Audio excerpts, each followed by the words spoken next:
Welcome once again to another episode of The Catholic View for Women here on EWTN Global Catholic Television. And it's a program for and about women, news and views from a truly Catholic perspective. Good to be with you, along with my co-host Astrid Bennett Gutierrez and Janet Morana. Now, in this program, we're going to continue our discussion on what we're calling, ladies, weird science. In the last segment, we talked about selective reduction and also in vitro fertilization.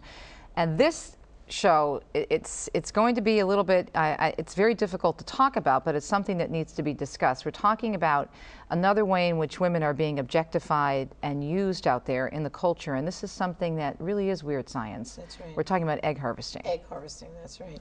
Well, you know, I have something here, Teresa, just, you know, because a lot of people might say egg harvesting, what are you talking about? So I thought first, let's just take our viewers through what we're talking about, okay? So every true feminist should be up in arms at the prospect of women being exploited for science, many being offered large sums of money so that new human lives can be created and then destroyed for research material.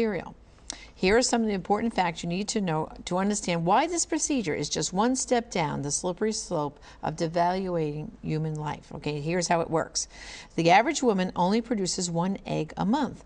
In order to maximize the efficiency of collecting eggs, female donors go through a process called hyperovarian stimulation.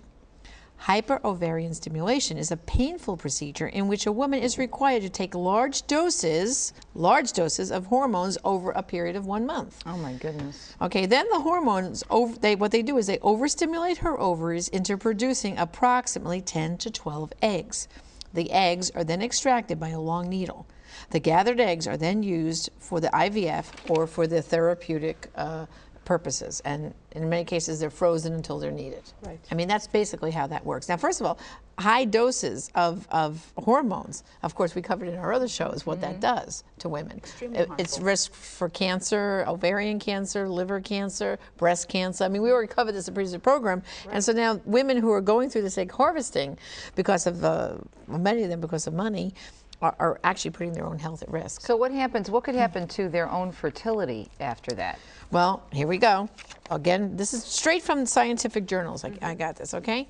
Here we go. The dangerous effects of egg harvesting on women's health and their future fertility. Here's how it explains it.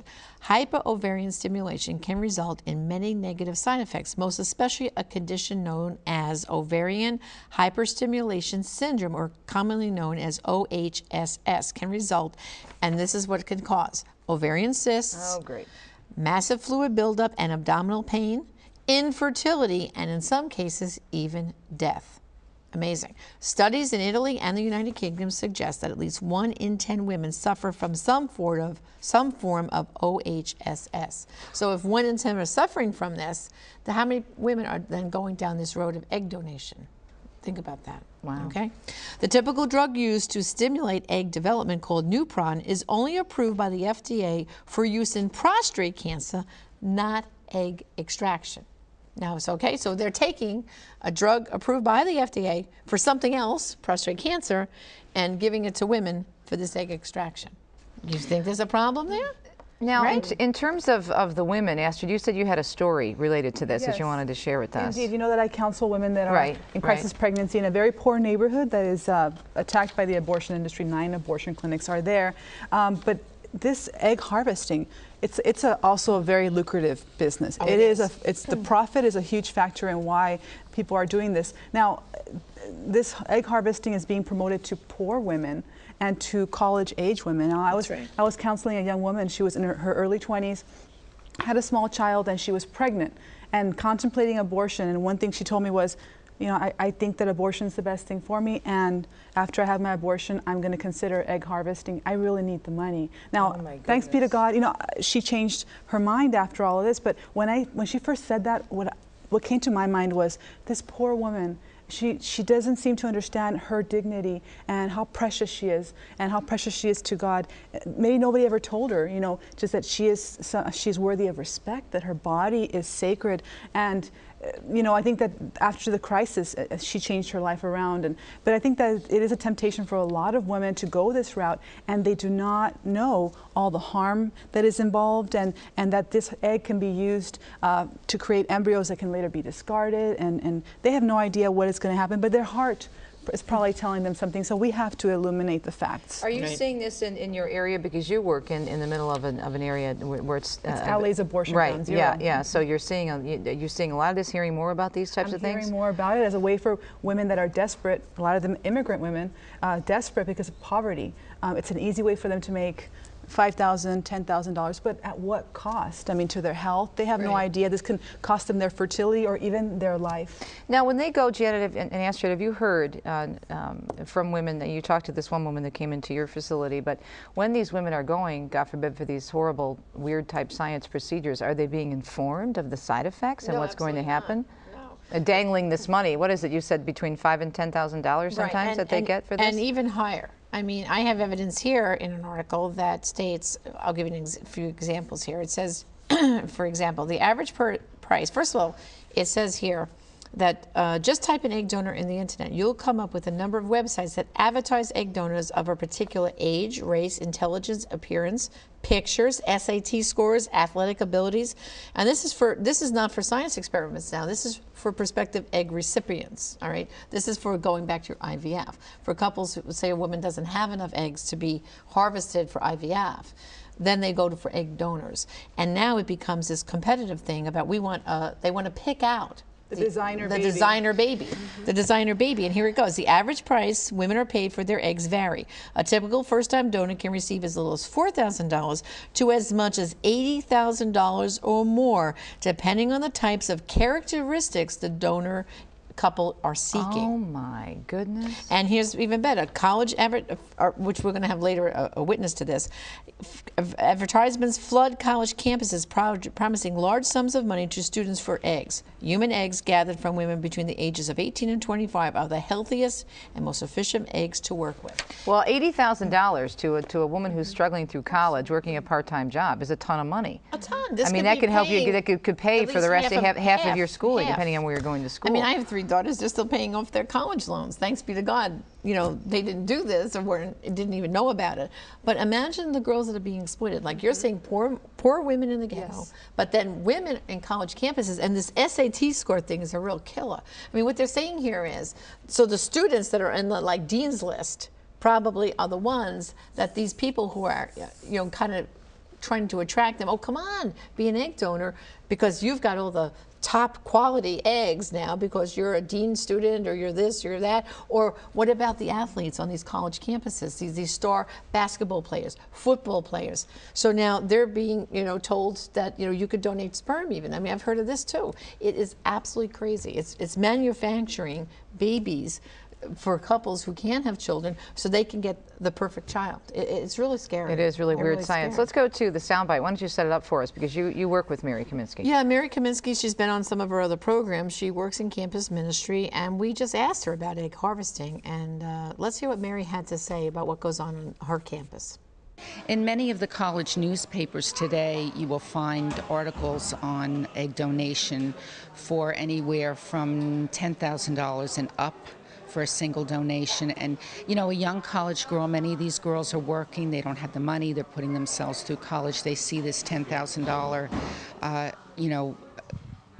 total, and they just say, oh, yeah, I'll do that, I'll sign up. They have no idea about the dangers that are going to be, put upon them physically. They're not even thinking that an egg is, really part of them, that a child, potential child is involved here in the egg donation, and they're not thinking of how they're going to feel later on. Say something goes wrong. You've got hormones being pumped into your body. Today we're so concerned about, eating organic food, drinking natural water, but yet we're pumping ourselves with all these hormones inside to, make our body manufacture eggs. It's not a natural process for money. And what are we doing? We're selling our children, and this is all good. So it's a very, very scary thing that women just are not educated on at all. And of course, the colleges that are putting this information in the newspaper and the hospitals that are taking part in this, they're just about the money, which is part of the big problem anyway. So. Well, what Mary said is really upsetting to know that your young women on college campuses, and parents beware. that your daughter's off at college, and this temptation might be falling. She might be falling prey to it. You never know. And don't they advertise a lot in college newspapers and campuses? That's what I mean, going targeting newspaper. Yeah, I've seen it in the papers, and it's very attractive to see that huge dollar sign and that amount that you're being offered when you're really stressed out. You don't know how you're going to pay your rent or tuition. That's a very enticing thing, and the girls don't know what it entails. Yeah, and Mary had told me that they really amp up the advertisement because they know when it's time to register for the next semester, when you have to sign for your student loans, when you have to do all that. They know the time of year, the weeks in the semester when this happens. And she said that it's like an assault on campus. And she's in a secular college in New Jersey. And she said it's astonishing that they know the schedule, they know the flow, and here the ads will crop up all over the place because they know these kids are maybe being denied, grant money or this and that, and they're not going to have enough, and now I can't register. You know how it, I mean, if you don't have enough money and your parents can't afford it and you don't pay the check by here, then you don't register, you lose your classes. So imagine the pressure. Boom, ad, earn $10,000. Huh. There's my money. And no one is telling them about the side effects, Irene. It's kind of like the woman who has the abortion and the only child she's ever conceived is that child when she stepped onto that abortionist table and she never, when she wants to have a child, she can't. Well, these women who are being hoodwinked into egg donation, the only child they were ever to have will be those eggs they lost. And they're thinking, I'm just going to do this now to get me through college. I can get my degree and then I can move on, get married and have a family. But God forbid they might not And I'm just giving up a few eggs now. What's the big deal? All right. Well, we're going to take a break, and then when we come back, we'll have more to talk about. But also, I think on a positive note, we're going to take a look at what the church has to say about this. And the church has beautiful teachings that really uphold our dignity from, of course, conception until natural death. Thanks again for tuning in to The Catholic View for Women. We have much information on our website at thecatholicviewforwomen.com, links to various articles and documents. And, of course, you can like us on Facebook, and we appreciate it if you would stop by. Again, catholicviewforwomen.com. We'll be right back on this edition of The Catholic View. Stay tuned.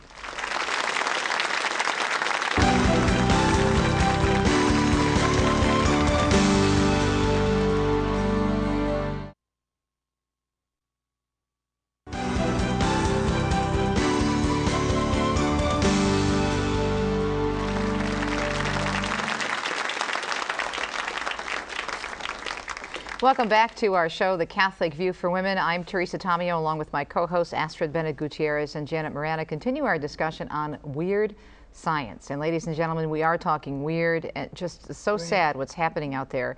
Stories that are not getting out in the secular press, and this is why we're trying to cover these on The Catholic View for Women. We also want to give you the opportunity to see what our incredible Holy Mother Church has to offer us as women. The church teachings always upholding our true dignity and the dignity of every person from the moment of conception until natural death. Let's take a look at what the church has to say about all this weird science. Absolutely. From the Catechism of the Catholic Church, techniques involving only the married couple, homologous to artificial insemination and fertilization, are perhaps less reprehensible, yet remain morally acceptable. They disassociate the sexual act from the procreative act. The act which brings a child into existence is no longer an act by which two persons give themselves to one another, but one that entrusts the life and identity of the embryo into the power of doctors and biologists and establishes the domination of technology over the origin and destiny of the human person. This is indeed what is happening, the incredible violation of the human person, of the couple, of something that God created as something so beautiful and sacred. And now, this kind of truth can be definitely introduced in the college campus, and it is being done by so many wonderful groups.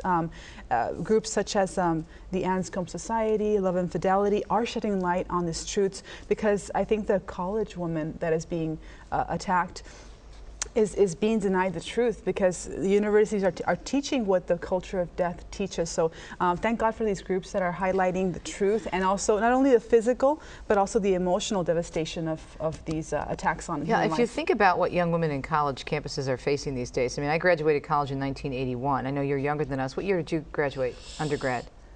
1974. 1974, okay. But so this kind of stuff wasn't even And it was bad when we were going to college because the sexual revolution and radical feminism was taking foot, but nothing like this. So I went to college 20 years ago, and it was already happening. Was it? Was it already happening? Yes. But you've got that. You've got this out of control sexual, promiscuity that's going on, or freedom, what they like to call it.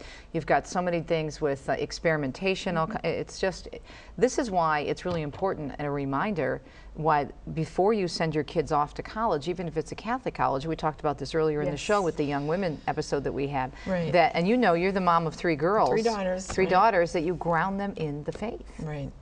Yeah, because I mean, I 3 daughters, and let's see, 2 went to Catholic college, 1 went to secular, and really, just because they went to a Catholic college doesn't mean no guarantees. No guarantees. They were still like Kathleen on a previous episode said, they were still partying, drinking, frat parties, and all that still happen. I mean, there's a campus ministry office there, and they have mass maybe a couple times a week or on a holy day, but it's really not emphasized. And if you really went on campus, you really wouldn't know it was a Catholic college. There's a cross here and there in a classroom, but that's about it.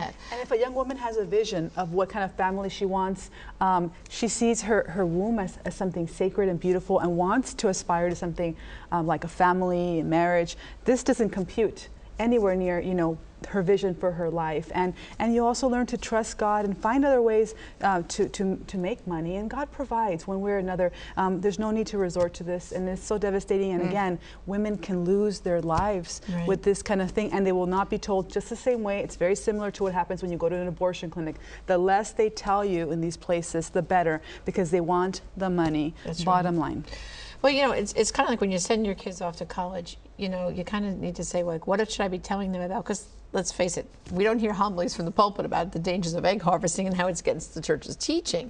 But I think what you have to do is take the information, like I read earlier, about the side effects and the problems, and just have a discussion. Like, people ask me, like, with abortion and post-abortion healing, how do you bring up these topics, with your children? And I usually say, listen, just say, I was at a church meeting, or I was this thing, or I picked up a newspaper and someone told me, and tell them, I read this article about egg harvesting, and I looked a little bit further. And do you realize all the complications, and they're exploiting young women? Have that discussion with them before they go off to college, so that if temptation comes their way, or if they even hear of a dorm friend who is going to go down this road, then they're empowered with the information to maybe stop their dorm mate from doing this egg donation, because they can also be an advocate on that campus to kind of help stop this and prevent a woman from being harmed. You have a couple of other quotes you wanted to share with us, Janet, don't you? I read them all. Oh, did you? I thought, okay, I thought there was another one. I gave you them all. There's so much information out there, but is it getting out, do you think?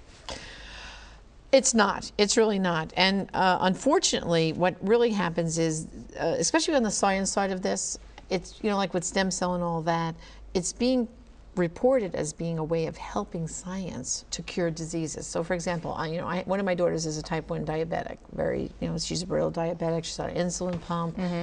She's only in her early 30s. She's been this way since she was about 17. So it's sad. And there's many young people, even younger than her, like this. And so very often they'll take a disease like diabetes. It's so common all over the country. So everyone knows a diabetic, right? Right. And so they'll say, this egg harvesting, and then we can create the stem cell lines, and then we can maybe find a cure for diabetes. It really tricks people into thinking that this is something good.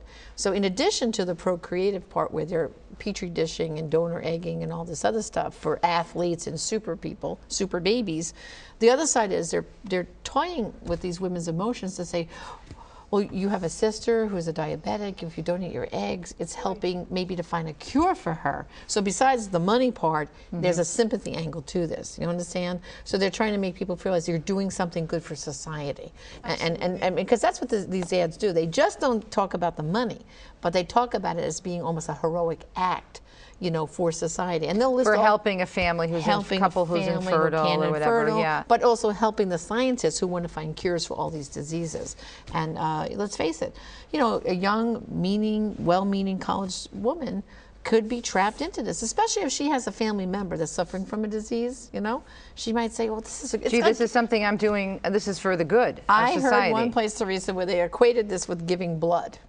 with giving blood. Okay, now we know giving blood is a life-saving thing. They come on college campuses, right? And it's necessary. But when they play on the scientific end for curing diseases because of the stem cell experimentation, they make it sound like that this would be a way you can help get rid us of these different diseases. Sometimes, I know that in my home state of Michigan, sometimes when these efforts to fund embryonic stem cell research and what come up, sometimes these stories get out there. And we had an amendment a few years ago that went before the voters, and we have a very pro-life pro-life community. I mean, state in Michigan, it's very active, but it didn't pass. They couldn't come, get enough support to go against it, I should say. But within that, the concern that was brought out about how women were being objectified by all these different things, because within the whole funding of embryonic stem cell research, these things, and that's what it's important for people to do, to connect the dots. Because you're not just looking at egg harvesting separately.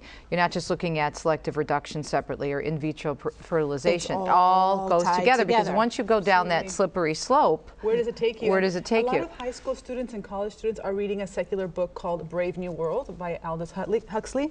And if they've read it, you can help them connect that, are we not already there? And it's much worse. It's what Pope Paul VI has prophesied, that we, in fact, are going to manipulate human beings, use them for our own purposes. For machines. We said our bodies will be used in machines. Exactly. Machine humanity. Exactly. So then allow our young people to look, to dig deeper, share this hidden side of the reality of what egg harvesting is, in vitro fertilization, all of these things which harm the human being. They do not uphold, uplift, or really cure anything. They create new problems.